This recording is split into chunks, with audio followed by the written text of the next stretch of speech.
అపోస్తలుల కార్యములు 8వ అధ్యాయము. ఆ కాలమందు యెరూషలేములోని సంఘమునకు గొప్ప హింస కలిగినందున అపోస్తలులు తప్ప అందరూ యూదయ సమరయ దేశములయందు చెదరిపోయిరి.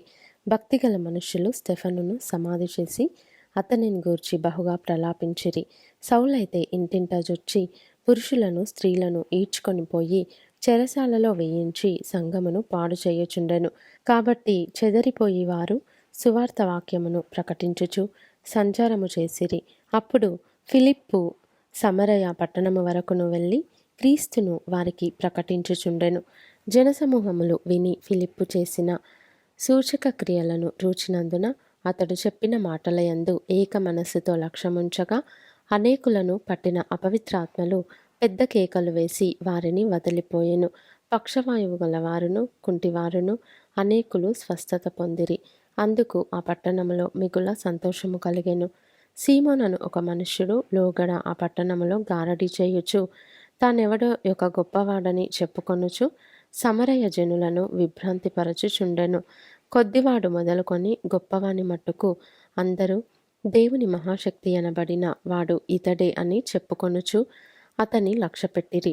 అతడు బహుకాలము గారడీలు చేయుచు వారిని విభ్రాంతిపరచినందున వారతన్ని లక్ష్యపెట్టిరి. అయితే ఫిలిప్పు దేవుని రాజ్యమును గూర్చియు యేసుక్రీస్తు నామమును గూర్చియు సువార్త ప్రకటించుచుండగా వారతని నమ్మి పురుషులను స్త్రీలను బాప్తిస్మము పొందిరి.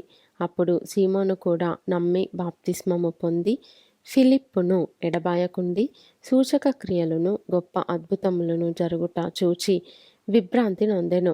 సమరయ వారు దేవుని వాక్యము అంగీకరించిరని యెరూషలేములోని అపోస్తలులు విని పేతురును యోహానును వారి యొద్దకు పంపిరి. వీరు వచ్చి వారు పరిశుద్ధాత్మను పొందవలెనని వారి కొరకు ప్రార్థన చేసిరి. అంతకుముందు వారిలో ఎవని మీదను ఆయన దిగియుండలేదు. వారు ప్రభువైన యేసు నామమున బాప్తిస్మము మాత్రము పొందియుండిరి. అప్పుడు పేతురును యోహానును వారి మీద చేతులుంచగా వారు పరిశుద్ధాత్మను పొందిరి. అపోస్తలులు చేతులుంచుట వలన పరిశుద్ధాత్మ అనుగ్రహింపబడెనని సీమోను చూచి వారి ఎదుట ద్రవ్యము పెట్టి నేనెవని మీద చేతులుంచుదునో వాడు పరిశుద్ధాత్మను పొందునట్లు ఈ అధికారము నాకియ్యుడని అడిగెను. అందుకు పేతురు నీవు ద్రవ్యమిచ్చి దేవుని వరము సంపాదించుకొందునని తలంచుకొనినందున నీ వెండి నీతో కూడా నశించునుగాక. నీ హృదయము దేవుని ఎదుట సరి అయినది కాదు గనుక ఈ కార్యమందు నీకు పాలుపంపులు లేవు. కాబట్టి ఈ నీ చెడుతనము మానుకొని మారుమనస్సునంది ప్రభువును వేడుకొనుము. ఒకవేళ నీ హృదయాలోచన క్షమింపబడవచ్చును. నీవు ఘోర దుష్టత్వములోను దుర్నీతి బంధకములోను ఉన్నట్టు నాకు కనబడుచున్నదని చెప్పెను. అందుకు సీమోను మీరు చెప్పిన వాటిలో ఏదియు నా మీదికి రాకుండా మీరే నా కొరకు ప్రభువును వేడుకొనుడని చెప్పెను. అంతటా వారు సాక్ష్యమిచ్చుచు ప్రభువు వాక్యము బోధించి యెరూషలేమునకు తిరిగి వెళ్ళుచు సమరయుల అనేక గ్రామములలో సువార్త ప్రకటించుచు వచ్చిరి. ప్రభువు దూత నీవు లేచి దక్షిణముగా వెళ్ళి యెరూషలేము నుండి గాజాకు పోవు అరణ్య మార్గమును కలుసుకొమ్మని ఫిలిప్పుతో చెప్పగా అతడు లేచి వెళ్ళెను.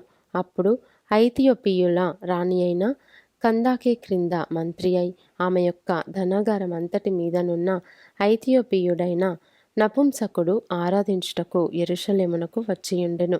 అతడు తిరిగి వెళ్ళుచు తన రథము మీద కూర్చుండి ప్రవక్త అయిన యెషయా గ్రంథము చదువుచుండెను.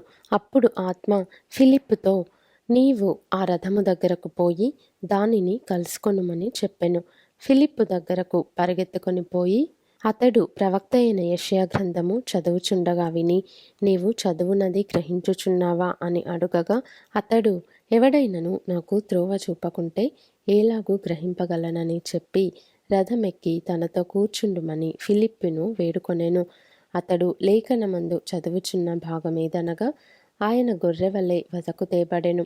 బొచ్చు కత్తిరించు వాని ఎదుట గొర్రెపిల్ల ఏలాగు మౌనముగా ఉండునో అలాగే ఆయన నోరు తెరవకుండెను. ఆయన దీనత్వమును బట్టి ఆయనకు న్యాయ విమర్శ దొరకకపోయెను. ఆయన సంతానమును ఎవరు వివరింతురు?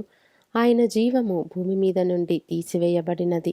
అప్పుడు నపుంసకుడు ప్రవక్త ఎవని గూర్చి ఇలాగు చెప్పుచున్నాడు? తన్ను గూర్చియా వేరొకని గూర్చియా? దయచేసి నాకు తెలుపుమని ఫిలిప్పును అడిగాను. అందుకు ఫిలిప్పు నోరు తెరచి ఆ లేఖనమును అనుసరించి అతనికి యేసును గూర్చిన సువార్త ప్రకటించెను. వారు త్రోవలో వెళ్ళుచుండగా నీళ్లున్న ఒక చోటికి వచ్చినప్పుడు నపుంసకుడు, ఇదిగో నీళ్లు, నాకు బాప్తిస్మమిచ్చుటకు ఆటంకమేమని అడిగి రథము నిలుపుమని ఆజ్ఞాపించెను. ఫిలిప్పు, నీవు పూర్ణ హృదయముతో విశ్వసించిన ఎడల పొందవచ్చునని చెప్పెను. అతడు యేసుక్రీస్తు దేవుని కుమారుడని విశ్వసించుచున్నానని ఉత్తరమిచ్చెను. ఫిలిప్పు నపుంసకుడు ఇద్దరును నీళ్లలోనికి దిగిరి. అంతటా ఫిలిప్పు అతనికి బాప్తిస్మమిచ్చెను. వారు నీళ్లలో నుండి వెడలి వచ్చినప్పుడు ప్రభువు ఆత్మ ఫిలిప్పును కొనిపోయెను.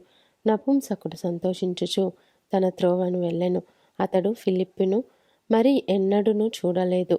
అయితే ఫిలిప్పు అజోతులో కనబడెను. అక్కడ నుండి కైసరయకు వచ్చే వరకు అతడు పట్టణములన్నిటిలో సంచరించుచు సువార్త ప్రకటించుచు వచ్చెను.